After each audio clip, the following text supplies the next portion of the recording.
Ang kwento ni Tomby. Ang kwentong ito ay hango sa totoong buhay. Mula ito sa isa nating tagapakinig. Naitago na lang natin sa pangalang Juanito. Walang eksaktong taon. Probinsya ng Cebu. Nang mga panahong ito, kasama ni Juanito ang itinuturing nitong guro. Ngunit itinulak na matanda si Juanito papunta sa bangin. Dahilan para gumulong ito papunta sa ilog sa bandang ibaba. Mabilis itong inanod ng malakas na agos, kaya hindi na nagawa pang sumigaw ng nooy 15 taong gulang na binata. Niyakap nito ng mahigpit ang hawak na espada para hindi mabitawan. Dahil sa malakas na agos ng tubig, tumama ang ulo nito sa bato at tuluyang nawala ng malay. Nagising na lamang ang binatang nakasampa sa pangpang habang napapalibutan ng maraming tao. Iho, ayos ka lang ba? Anong nangyari sa'yo? Tanong ng isang matanda. Ayos lang po ako. Aray, ang binti ko. Tugon ng binata. Nabali ang binti nito at punong-puno ng pasa ang katawan. Huwag ka munang magkikilos. Mukhang nabali ang binti mo. Sandali lang. Antayin muna natin ang mga kalalakihang kumuha ng duyan para madala ka sa pagamutan. Muling wika ng matanda. Ginamot ang paa ni Juanito sa pagamutan. Ngunit nang tanungin ni ito ng kanyang pangalan, hindi niya ito maalala. Pasensya na po pero hindi ko maalala ang pangalan ko. May nakuha kaming espada na hawak mo habang naroon ka sa pangpang. Ano ba yon, iho? Tanong na matanda. Biglang nakaramdam na matinding sakit ng ulo ang binata. Nanumbalik ng bahagya ang alaala. Nasaan po? Saan niyo ho nilagay yung espada? Wika ng binata.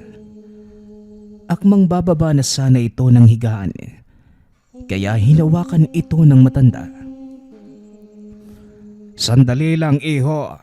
Huwag ka munang magkikikilos. Matatanggal ang swero mo. Magpahinga ka muna. Huwag kang mag-alala. At nasa ligtas na mga kamay ang kagamitan mo. Magpagaling ka muna. Wika ng matanda. Ilang araw na natili sa ospital ang binata. Pinayagan din ito ng mga doktor na lumabas dahil mabilis lang naman naghilom ang kanyang mga sugat. Saan ka ba umuuwi? At sino ang susundo sa'yo? Dok, hindi ko po alam kung saan ako pupunta eh. Siguro, maghahanap na lamang po ako na matutulugan sa tabi-tabi. Heto nga pala ang gamit mo. Nagtataka ako kung bakit may espada kang dala-dala. Hindi ko din po maalala, Dok eh. Pero may kung anong nagsasabi sa akin na mahalaga ito. Siguro malalaman ko din pag bumalik na ang alaala ko. Maupo ka muna dyan, iho, at may kukunin lamang ako sa opisina. Muling wika ng doktor. Naupo ang binata sa sulok habang inaantay ang pagbabalik nito nang biglang dumating si Mang Tomas. O iho, nakabangon ka na pala. Handa ka na bang umuwi? Nagulat si Juanito sa tanong na matanda. Umuwi? Saan naman po, Manong? Di sa bahay ko. Doon ka muna pansamantala. Siya nga pala, nakita ko itong kapiraso ng tela sa mga gamit mo. May nakasulat na pangalan. Juanito. Kaya simula ngayon, yun na muna ang itatawag ko sa'yo. Hanggang sa maalala mo ang pangalan mo. Tugon ng matanda. Wala pong problema, Manong. Pero, bakit niyo naman po ako tutulungan? Hindi niyo nga po ako kakilala. Hindi naman kailangang kakilala mo ang tutulungan mo O siya, tara na at baka gabihin pa tayo. Sandali lang po. Inaantay ko pa po si Doc Mitoy. May kukunin lang daw po sa opisina. Wika ng binata. Maya-maya ay dumating na ang doktor. May dala itong malaking supot na tila punong-puno ng damit. Ito, iho. Mga damit na naipon namin nung nakaraan sa kabilang bayan. Heto, kunin mo. Sakto puro pang lalaki ang mga yan. Napangiti si Juanito. Nagpasalamat sa kabaitan ng doktor. Hindi lubos akalain ng binatang makakakilala siya ng mga ganitong uri ng tao. Pagkarating sa tahanan ni Mang Tomas, kagad silang sinalubong ng isang dalaga. Tay, siya po ba yung sinasabi mo? Ang bata pa pala. Ano bang nangyari sa'yo, iho? At napadpad ka sa ilog? Tanong ng dalaga. Hindi niya maalala kung ano yung nangyari. Kaya hayaan mo muna siya na. Siya nga pala. Simula ngayon, Juanito na ang itatawag natin sa kanya. Hindi ko pa alam ang totoo niyang pangalan. Nakita ko lamang na nakasulat sa kapirasong telang daladala niya. Ganun po ba? Pasensya ka na, Juanito. Siya nga pala. Ako si Ate Maria mo. Sasamahan kita sa magiging kwarto mo. Kagad namang sumunod si Juanito. Hindi namang ganong kalaki ang tahanan ni Mang Tomas. Gawa sa kahoy ang tahanan at ang bubong nito ay kugon. Maraming salamat po, Ate Maria. Napakabait niyo ni Mang Tomas. Tinutulungan niyo ako kahit hindi niyo naman ako kaano-ano. Ganon talaga si Tatay, Juanito. Matulungin. Kaya nga siya nanalo bilang kapitan ng barangay na to . Pero nagtataka ako. Bakit may dala-dala kang espada? Ano ba yan? Hindi mo ba maaaring iwalayan sa'yo? Hindi ko din maalala kung para saan yung espadang to . Pero ang alam ko, hindi to dapat mawala sa paningin ko. Wika ni Juanito. Matapos ang pag-uusap, iniwan na ito ng dalaga para makapagpahinga.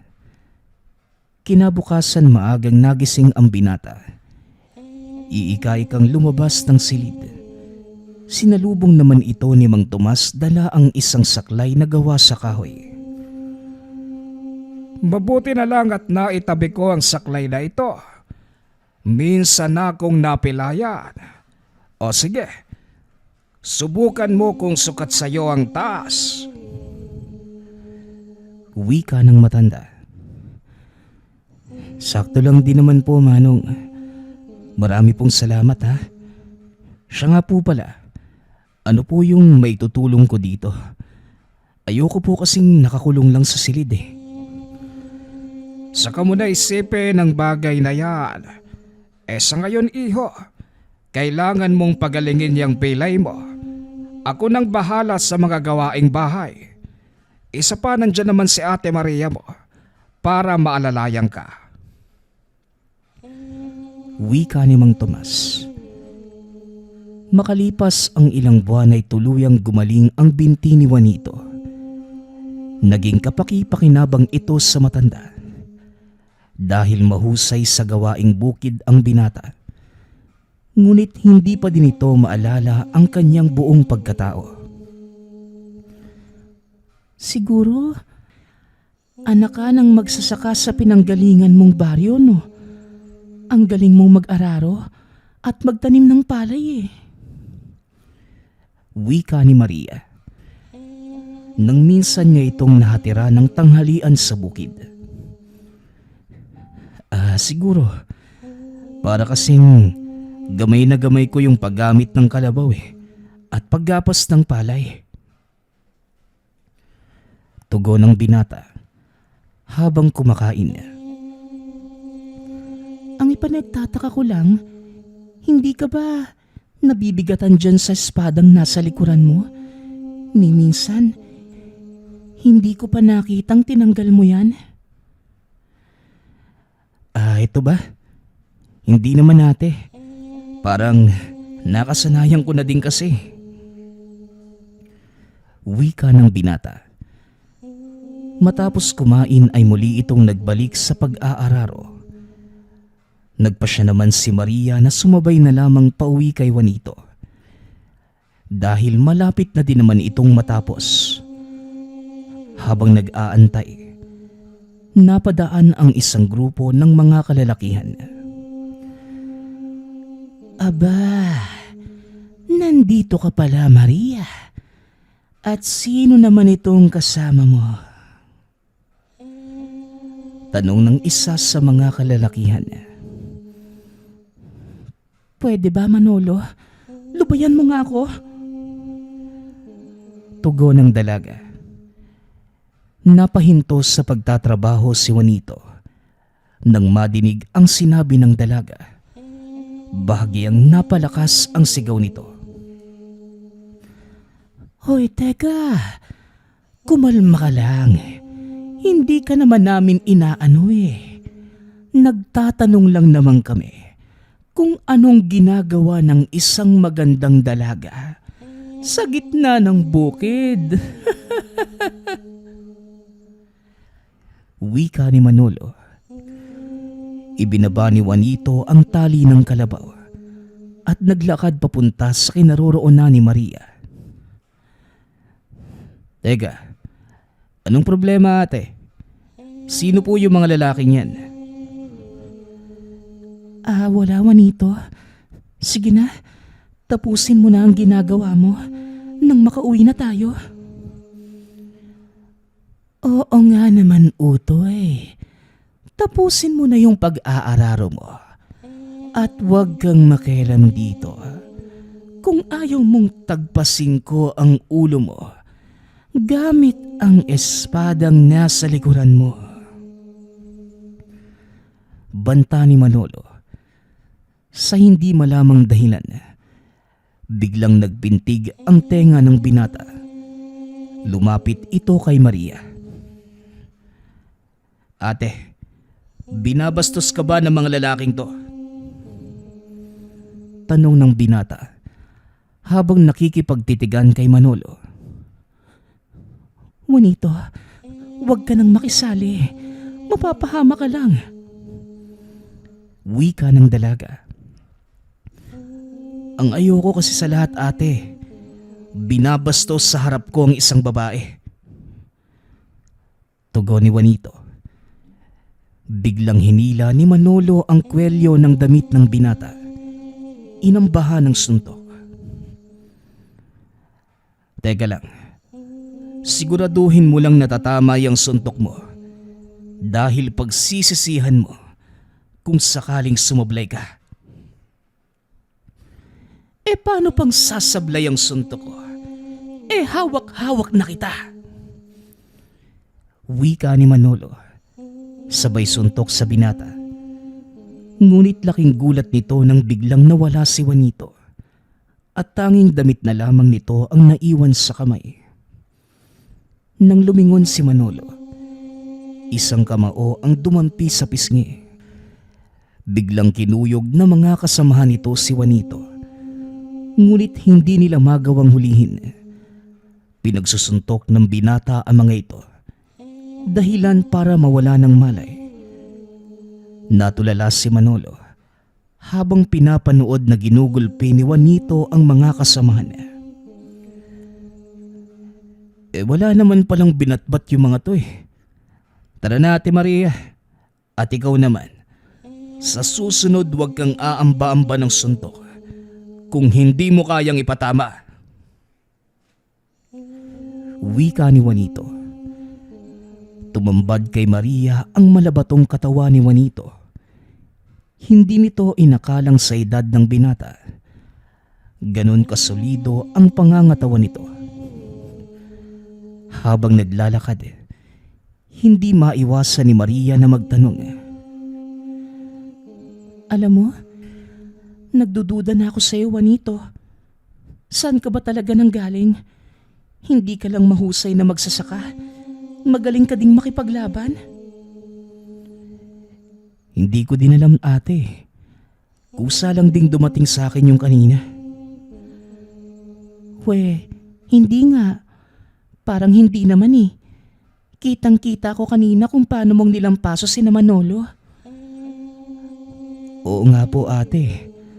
Parang natural lang sa akin yung mga ganong gawain. Hindi ko po maintindihan eh.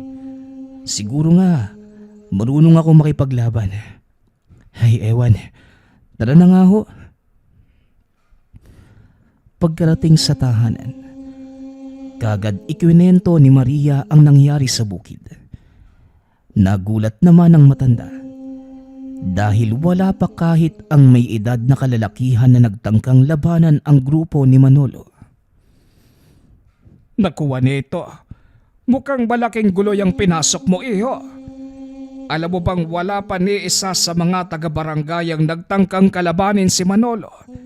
At sa kauna-unahang pagkakataon, ikaw pa lamang. Binabastos po kasi nila si Ate Maria Manong eh. Ayoko naman po ng ganun. Gawain na nila yon simula noon. Ang totoo, sakit ng ulo ng taong bayan ng grupong yan. Kinukonsinte ng mayayamang magulang ang gawain niya.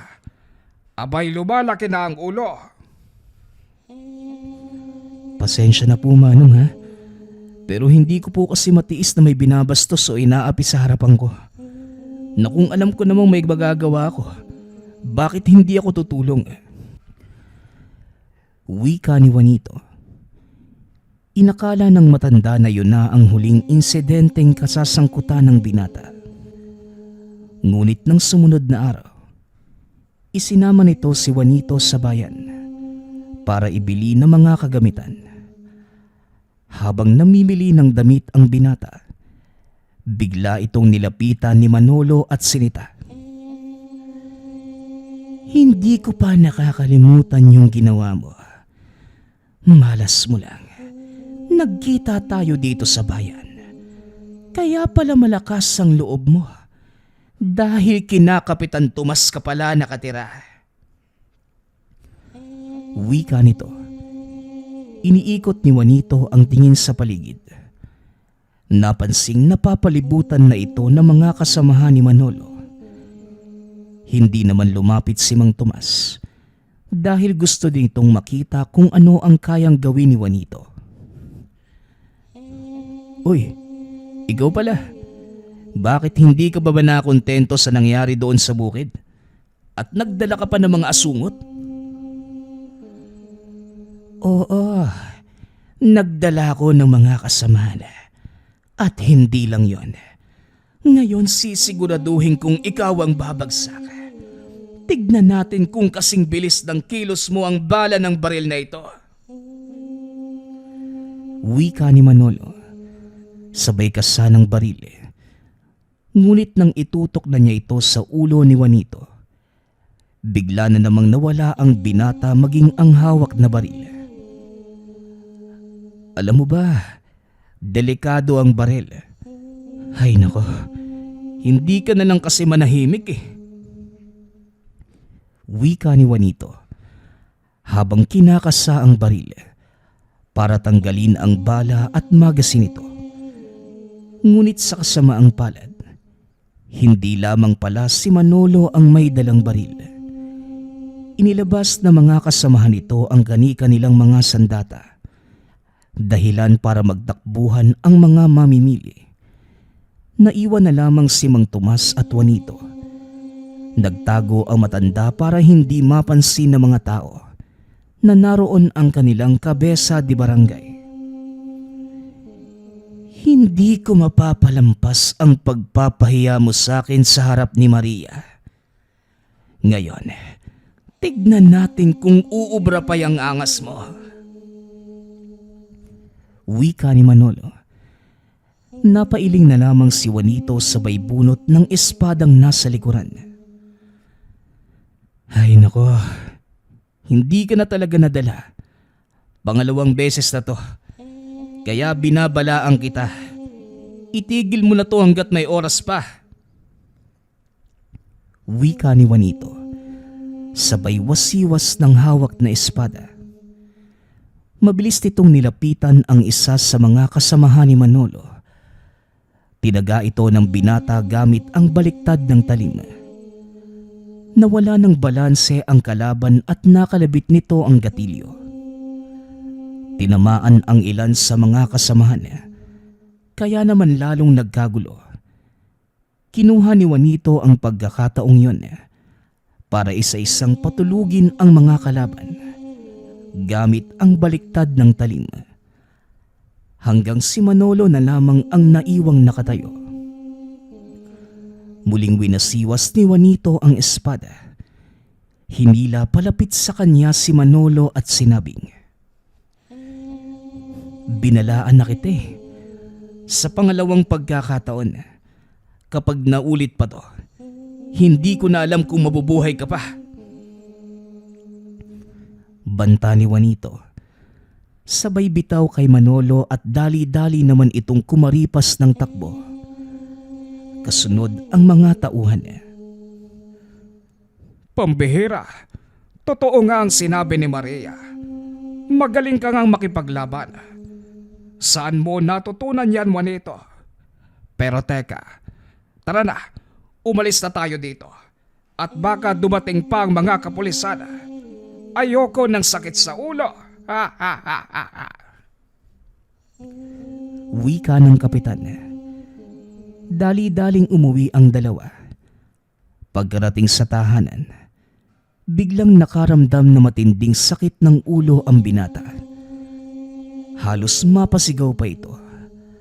At habang nangyayari yun, unti-unting bumabalik sa isipan ang lahat ng kaganapan. Juanito, ayos ka lang ba? Namumutla ka oh. Dalhin na kaya natin siya kay Doc Metoytay. O sige, sandali lang at ilalagay ko lang sa kusina itong pinamili ko. Hindi na po kailangan, Manong. Ayos lang po ko. Napagod lang siguro ko kanina sa pakikipagbakbakan doon sa bayan. Wika ng binata. Naupo ito sa sala. Dali-dali namang kumuha ng tubig si Maria. Ano ba talagang nangyari, Juanito? Bigla ka na lamang namilipit sa sakit. Hindi ko din po alam, Manong eh. Pero parang bumabalik na yung alaala ko. Medyo malabo nga lang. Tugon ng binata. Habang sumasakit ang ulo nito, nakikita ni Juanito ang sarili sa gitna ng gubat. Kausap ang isang matanda. Iniabot nito sa kanya ang hawak na espada. Kanino mo pa tinititigan yung espada mo? Eh bakit? Naaalala mo na ba kung saan ito nanggaling? Hindi po ako sigurado, Manong eh. Pero kanina, habang sumasakit yung ulo ko, nakita ko sa pangitain na inaabot ito sa akin ng isang sugatang matanda. Ay nako, wag mong pilitin, Juanito. Kusang darating ang lahat. Sa ngayon magpahinga ka muna. Ako nang bahala sa pinamili nating mga pagkain. Maidlip ka sandali at gigisingin na lang kita kapag kakain na. Wika ng matanda. Habang nakahiga ay hindi maiwasang isipin ni Juanito ang pangitain. Itinaas nito ang kamay para tignan ang espada, maging ang mga simbolong nakaukit dito. Bakit ka nga kaya binigay sa akin na matandang yon? Saka sino ba siya? Tanong ni Juanito sa sarili. Maya-maya ay kumatok sa pinto ng silid si Maria. Tinawag na ito para kumain. Dali-dali namang tumayo si Juanito at lumabas ng silid. Tahimik na kumain ang tatlo. Pagkatapos ay naupo si Mang Tomas sa labas ng tahanan para manigarilyo. Nang biglang dumating ang ilang kalalakihan kasama ang matandang babaeng nakasuot ng magarang damit. Magandang gabi, Kapitan. Mabuti naman at gising ka pa. Kailangan namin ng iyong tulong. Bungad ng ginang. O bakit, Linda? Ano nangyari? Gabing-gabi na. Napasugod kayo. Nagkakagulo po ngayon sa kabisera. May mga kalalakihang naghahanap kay Juanito at nadamay na po ang anak ko. Walang tigil na pinagugulpi ni Manolo si Nonoy. Si Manolo na naman. Talagang sakit ng ulo yung taong yan, ano? Sandali lang at magpapalit lang ako ng damit. Wika ng matanda. Pagpasok nito ng tahanan, sinalubong siya ni Juanito. Narinig kong pinaghahanap ako ni Manolo. Hindi ko alam kung bakit parang walang kadala-dala ang taong yan. Sasama po ako, Manong, nang matapos na ang kaguluhang to. Nako, iho. Baka lalo lang lumala ang sitwasyon. Magpaiwan ka na lang at ako na ang bahalang humarap sa kanila. Paano kung kayo naman yung mapahamak, Manong? Hindi naman kayang dalhin ng konsensya ko yon. Ako ang pinagbulan ng gulo, kaya dapat ako din ang tumapos. Muling wika ng binata. Hindi na ito nagpapigil. Dali-daling lumabas ng pinto si Juanito. Habang inaayos ang espada at inilagay sa likod. Sa bakuran pa lang, sinalubong na ito ng mga kalalakihang kasama ni Aling Linda. Ayan si Juanito. Hulihin niyo at dalhin niyo kay Manolo nang matigil na ang panggugulo ng taong yon. Wika ng matanda. Hinugot ni Juanito ang espada. Hinawakan ng mahigpit. Bahagya itong inihampas sa lupa. Sige, subukan niyong humarang at sasamain kayo. Wika ng binata. Isa-isang nagsipag-atrasan ang mga ito at hinayaang maglakad si Juanito palayo. Mabuti na lang at nakinig yung mga kasama mo sa babala ni Juanito. Nako, hindi mo gugustuhin humarang sa daan ng batang yon. Lalo pa ngayon. At piko na siya kay Manolo. Tara, Linda, sundan natin. Wika ni Mang Tomas. Pagkarating sa kabisera, nakita nitong nag-aamok sa harapan ng isang tindahan si Manolo. Nakatayo lamang si Juanito sa sulok habang pinagbabalibag ni Manolo ang mga mesa at upuan. Lalapitan na sana ito ng matanda. Ngunit bigla namang tumakbo si Juanito papunta sa kinatatayuan ni Manolo. Wala itong kamalay-malay sa gagawin ng binata. Isang malakas na tadyak ang binigay ni Juanito na tumama sa tagiliran ni Manolo. Namilipit ito sa sakit at nahirapang tumayo. Tumayo ka, Manolo. Hinahanap mo ko, di ba? Eto na ako sa harapan mo. Ano? May gagawin ka ba? Aarte ka na lang dyan na parang uod. Wika ni Juanito. Tumayo si Manolo at kumuha ng pamalo. Dali-daling sinugod ang binata. Ngunit hindi niya ito magawang patamaan. Akma sanang sasali na ang mga kasamahan nito. Ngunit pinigilan sila ni Manolo. Walang makikisali. Akin ang isang to. Sigaw ni Manolo. Sabay muling sugod kay Juanito. Hindi na nagsasalita pa ang binata.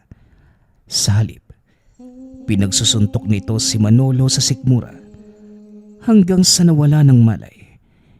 Itinali ang kamay nito at kinaladkad papunta sa kanilang tahanan. At saan mo naman dadalhin yan, Iho? Ihahatid ko sa bahay nila, Manong, nang makapagpahinga ng maayos. Nasisiraan ka na ba ng bait?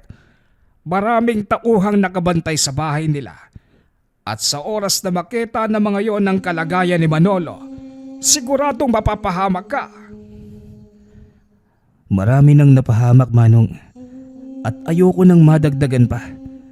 Kung hindi sila marunong magdisiplina sa kanilang anak, ako mismo ang magtuturo nun sa kanila. Matapos ang pag-uusap, nagpatuloy na si Juanito sa pagpunta sa bahay nila Manolo. Pagkarating doon, laking gulat ng mga nagbabantay dahil biglang itinulak ni Juanito ang binata papunta sa malaking pintong gawa sa bakal.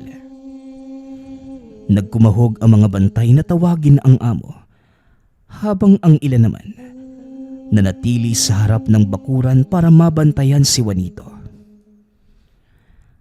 At ano ang kaguluhang ito? Anong nangyari sa anak ko? Tanong ng ginang habang tumatakbo papunta sa kinaroroonan ni Manolo. Kayo po ba ang nanay ng taong yan? Oo, ako nga. At sino ka naman? Sino ang may gawa nito sa kanya? Ako si Juanito. At ako din po ang gumulpi sa damulag mong anak na walang magawa kundi manggulo sa bayan. Kaya ngayon, kung hindi mo siya... Tama na, Juanito. Ipagpaumanhin niyo, Ginang Lourdes. Hindi na mauulit ang nangyaring ito. Hindi na ituloy ni Juanito ang sasabihin dahil bigla itong inawat na matanda. Kapitan Tomas, kaano-ano mo ang binatang ito? Siya nga po pala si Juanito. Pamangking ko. Pasensya na po ulit, Ginang Lourdes. Hindi na po mauulit. Wika ni Mang Tomas. Nakatitig lamang si Juanito sa matanda. Nagtataka kung bakit humihingi ito ng kapatawaran. Gayong si Manolo ang nagsimula ng gulo. Manong, bakit ka humihingi ng tawad? Si Manolo ang nagsimula ng gulo, hindi tayo. Makinig ka na lang sa akin, Juanito. Hindi mo gugustuhin ang kalabanin ng babaeng yan. Bakit ho? Anong kinakatakutan mo, Manong? Yung mga tauhan niya? Hindi lang yon, Juanito. Kilalang mambabarang sa lugar na ito si Aling Lourdes. Kaya walang sino man sa bayan ang nangangahas na kalabanin si Manolo. Wika ni Mang Tomas. Ngunit ayaw pa ding magpapigil ni Juanito. Sa kabila ng mga narinig nito tungkol sa magina. Mambabarang? Wala akong pakialam, Manong. Sila ang may mali. At kahit ano pang katayuan nila o kahit sino pa sila, kailangan nilang panagutan yon. Pabulong na nag-uusap ang mga ito. Abala naman si Aling Lourdes sa pag-asikaso sa anak. Maya-maya ay tumayo ito at lumapit sa dalawa. Sa ngayon palalampasin ko ang ginawa mo.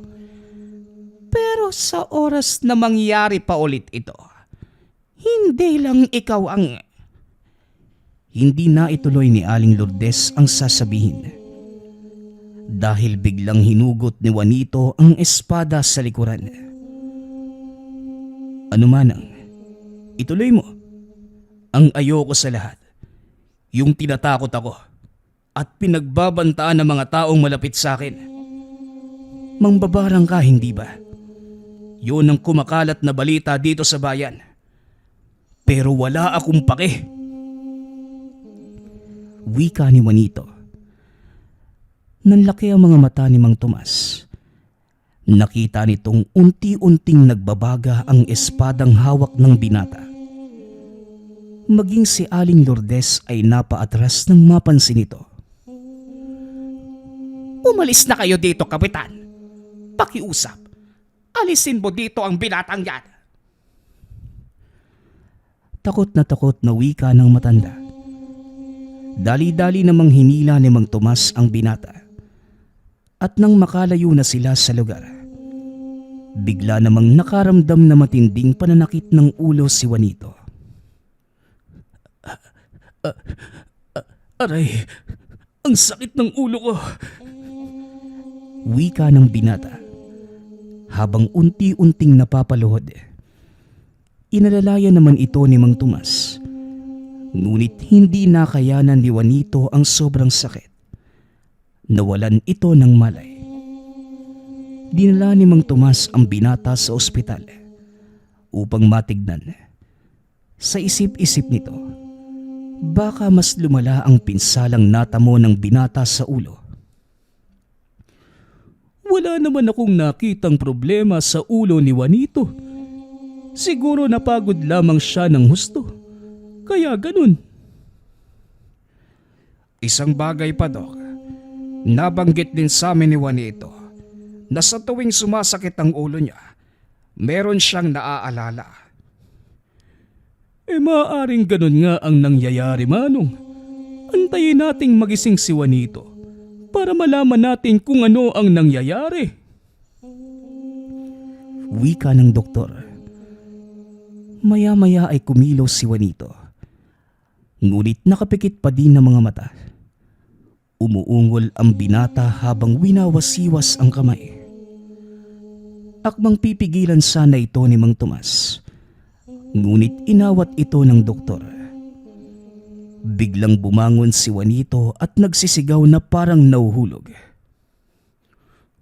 Juanito, iho, ayos ka lang ba? Anong nangyayari? Tanong ng doktor habang iniilawan ang mata ng binata. Dok, naaalala ko na po ang lahat. Naaalala ko na yung nangyaring nasa gitna kami ng pagtakas mula sa mga humahabol sa amin. Ako at si Mang Gomez. At sino naman itong si Mang Gomez? Siya po ang guru ko. Hinahabol kami ng isang samahan ng mga Bertudes at mambabarang.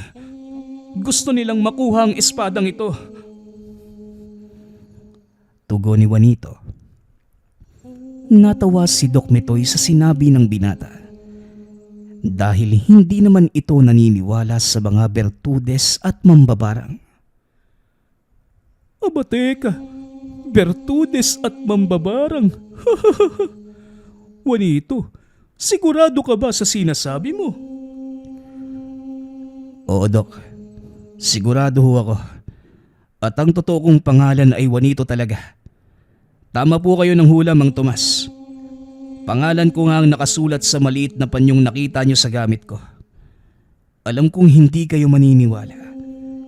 Pero ang espadang hawak ko, isang uri ng malakas na sandata. Tugon ni Juanito. Biglang bumalik sa isipan ni Mang Tomas ang tagpo sa harapan ng bahay nila Aling Lourdes.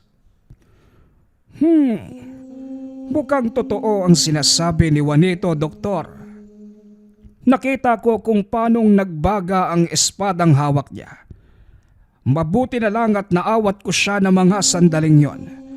Kung hindi, Baka kung ano na ang nangyari kay Aling Lourdes. Hindi pa din ako kumbinsido, Mang Tomas. Alam mo naman walang sapat na patunay ang sinasabi ninyo. Pero kung yan ang nangyari sa iyo, Juanito, mabuti naman at bumalik na ang alaala mo. Maaari mo bang sabihin kung saang bayan ka nanggaling?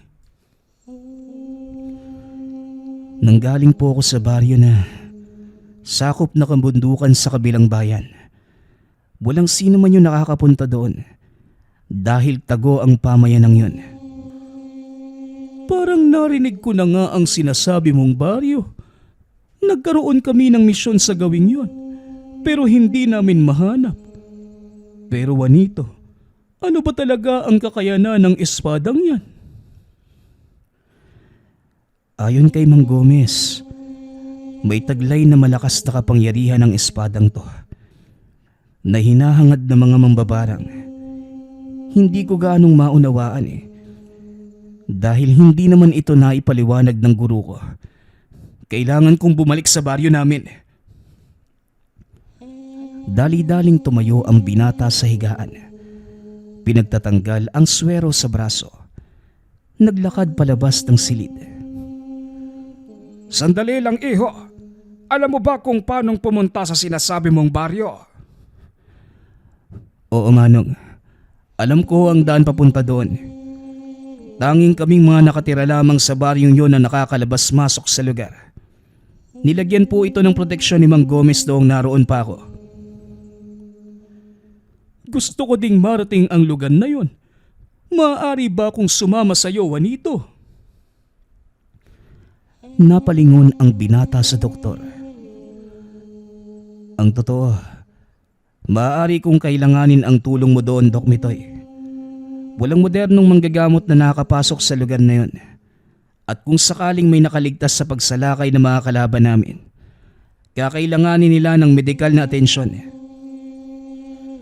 O sige, sandali lang at aayusin ko mga gamit ko, Juanito. Huwag kang mag-alala. Sanay ako sa mga mabundok na lugar. Hindi ako magiging pabigat sa'yo. Siya nga pala, isasama ko ang kapatid kong militar para may katuwang tayo sa pagbubuhat. Sige, Dok. Magkita na lang ho tayo sa bahay ni Mang Tomas. Kailangan ko pa silang kausapin. Matapos makipag-usap sa doktor, dali-dali nang umuwi si Mang Tomas. Pagkarating sa tahanan ay kinausap ito ng binata. Kailangan ko po itong gawin, Manong. Sana naman maintindihan ninyo. Nagpapasalamat ho ako dahil kinupkup niyo ako at inalagaan. Huwag po kayong mag-alala. Sa oras na matapos ko ang dapat kong gawin, babalik po ako dito. Nauunawaan ko, Juanito. At hindi kita pipigilan. Noon pa man alam ko nang may nangyari sa'yo.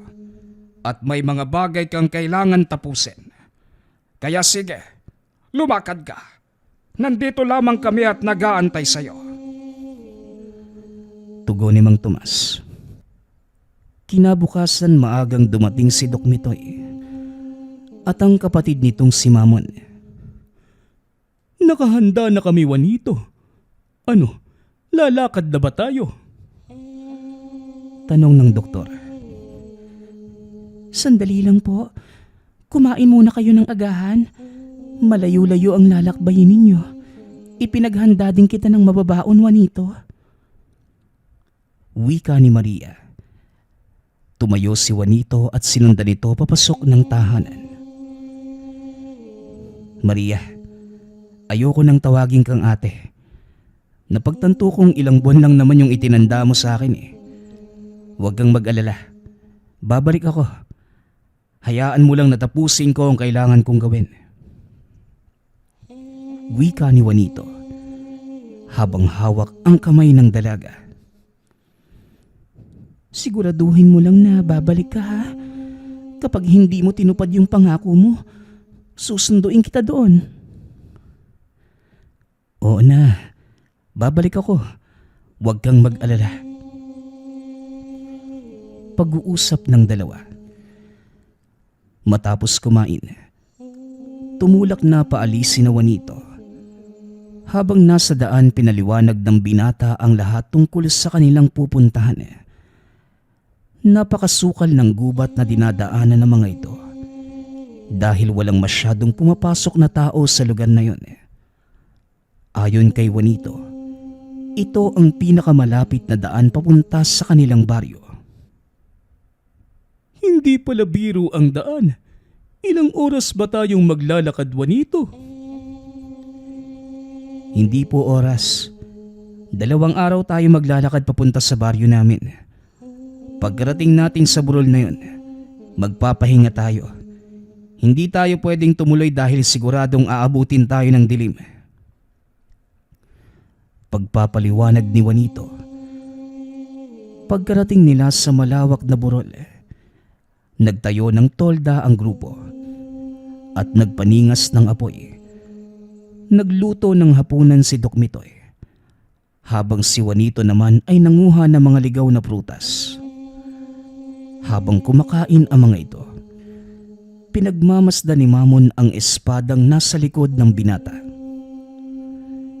Juanito, matanong ko lang, kung hindi mo mamasamain, para saan yung espadang nasa likod mo? Alam kong kagaya ni Doc Mitoy, hindi ka maniniwala sa sasabihin ko. Magkaiba kami ni Kuya Mitoy. Isa akong militar at isa naman siyang doktor. Subukan mong ipaliwanag sa akin ang lahat. Ang espadang to, ang espadang hinahanap ng mga mambabarang. Hindi ko pa alam ang totoong kakayanan. Pero ang kabilin-bilinan sa akin ni Mang Gomez, wag ko itong iaalis sa tingin ko.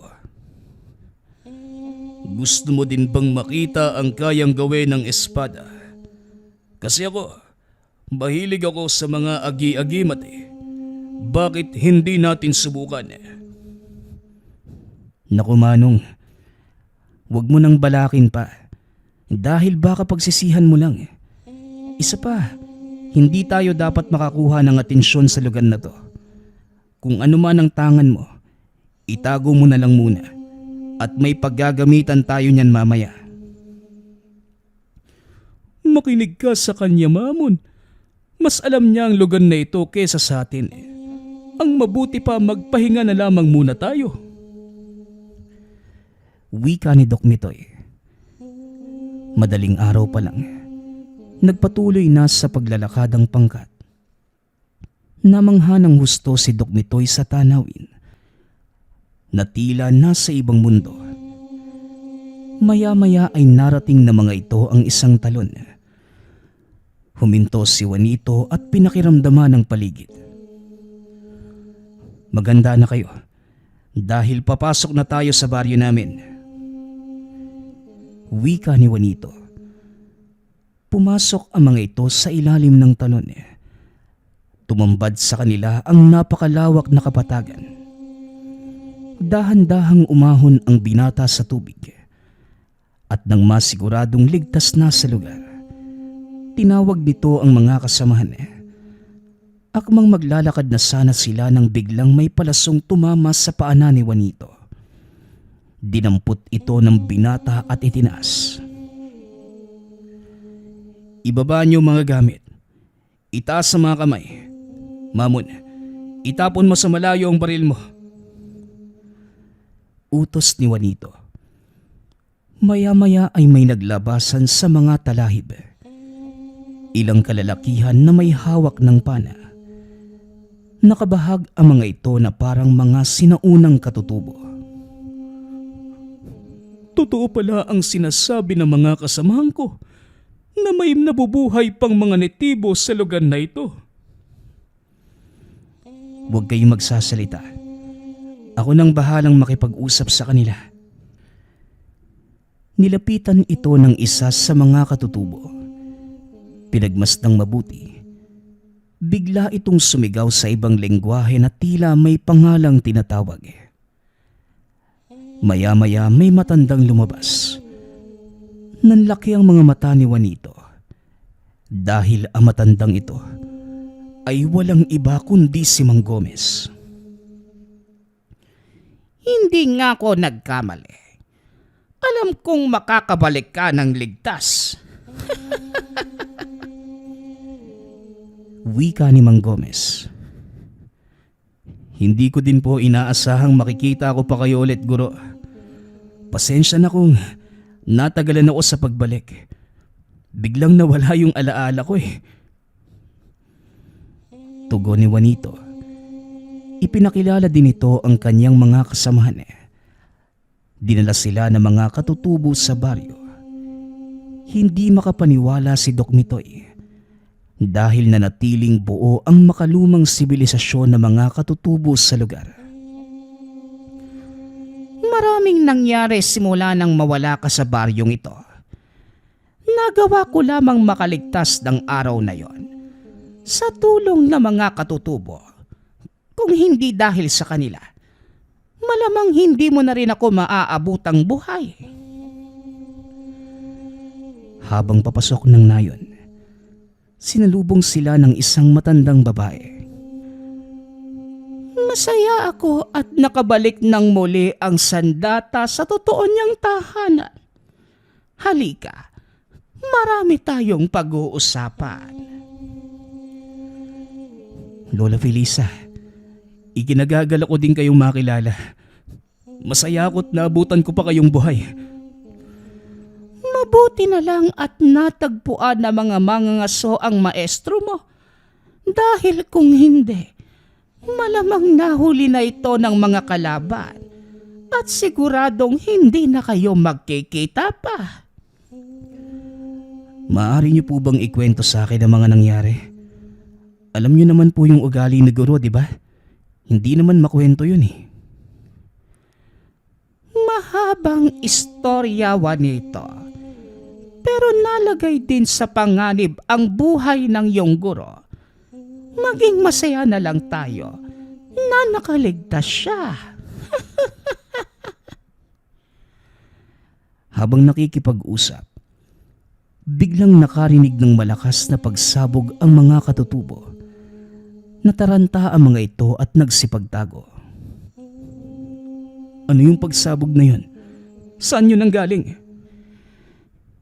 Ito na ang kinakatakot kong madatnan mo, Juanito. Hindi na kami nilubayan ng mga kalaban natin. Nasa paligid lamang sila at nag-aantay ng tamang pagkakataon. Ganun po ba? Hayaan mo silang dumating, maestro. Dahil nandito na ako at kailangan ng tapusin ang labang ito. Wika ni Juanito.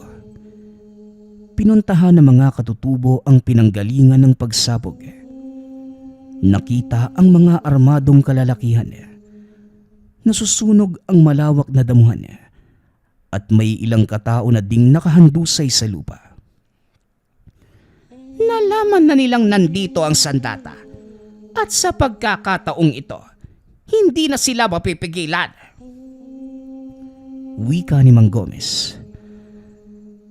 Haharapin natin sila, maestro. Ito na siguro ang panahon para ipakita sa kanila ang kapangyarihan ng espadang ito. Wika ni Juanito. Sabay takbo papunta sa mga kalaban. Nanlaki ang mga mata ni Mamon nang makitang biglang nagliyab ang hawak nitong espada. Nagulat ang mga kalaban nang biglang lumitaw si Juanito mula sa kakawyan. Iwinasiwas ni Juanito ang espada at ang bawat matamaan nito natutupok. Hindi akalain ng mga ito na mamamalas nila ng tuluyan ang kapangyarihan ng espada. Nakita ni Juanito ang ina ni Manolo na si Aling Lourdes. Napagtantong kabilang ito sa mga taong naghahangad makuha ang makapangyarihang sandata. Aba't nagkita tayong muli at hindi ko inaasahan sa ganitong pagkakataon pa. Totoo nga ang sinasabi nilang isa ka sa mga mambabarang na naghahangad ng sandatang to. Oo, kaya ang mabuti pa, isuko mo na ang sandata At huwag mo nang gawing komplikado ang lahat. Walang sino man sa inyo makakakuha ng sandatang ito. At dadaan kayo sa akin bago ninyo mahawakan ng espadang ito. Wika ni Juanito. At sa pag-uutos ni Aling Lourdes, nagsipagsugod ang mga tauhan. Mag-isang sinalubong ni Juanito ang bugso ng mga kalaban. Anong magagawa mo ng mag-isa? Nagsasayang ka lang ng pagod, bata. Hindi ka mananalo sa mga tauhan ko. Wika ng ginang. Nakipagpalitan ng atake ang binata sa mga mandirigmang mambabarang. At tila kinain na matanda ang sinabi. Dahil wala ni isa sa mga ito ang nagawang makalusot sa kanya. Maging si Aling Lourdes, hindi na pinalampas ng binata. Tuluyan itong tinapos ang laban sa loob lamang ng ilang minuto. Ang pagkakamali lamang nila, masyado silang nakampanteng hindi magagamit ni Juanito ang sandata. Matagal kong sinanay ang binatang yan para sa pagkakataong ito. Dahil siya lamang ang may kakayanan para palabasin ang kapangyarihan ng espada. Hindi makapaniwala si Mamon at Dokmitoy sa mga nasaksihan na tila napapanood lamang ang mga ito sa pelikula. Ang pinagkaiba lang, ramdam nila ang bawat bugso at pagsabog. Pambihira! Sa buong buhay ko, ngayon lang ako nakakita ng ganitong hiwaga. Ako din, kuya. Mabuti na lang at nakinig ako sa sinabi mo. Matapos ang kaganapan, nanatili ng ilang araw sa baryo si Juanito. Tinignan din ni Doc Mitoy ang kalagayan ng mga katutubo.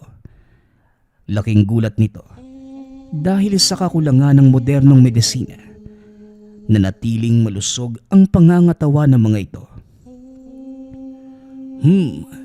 Kamangha-mangha. Malusog ang pangangatawa ng mga katutubo. Kahit ang mga nakakatanda at bata.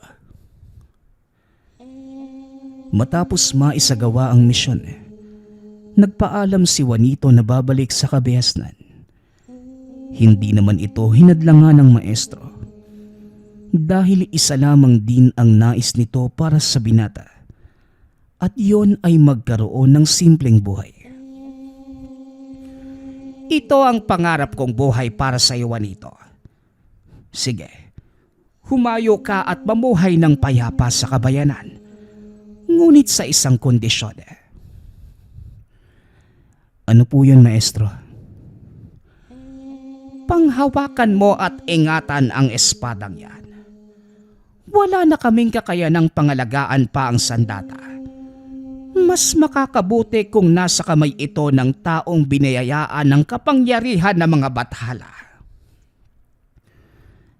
Maraming salamat po, maestro.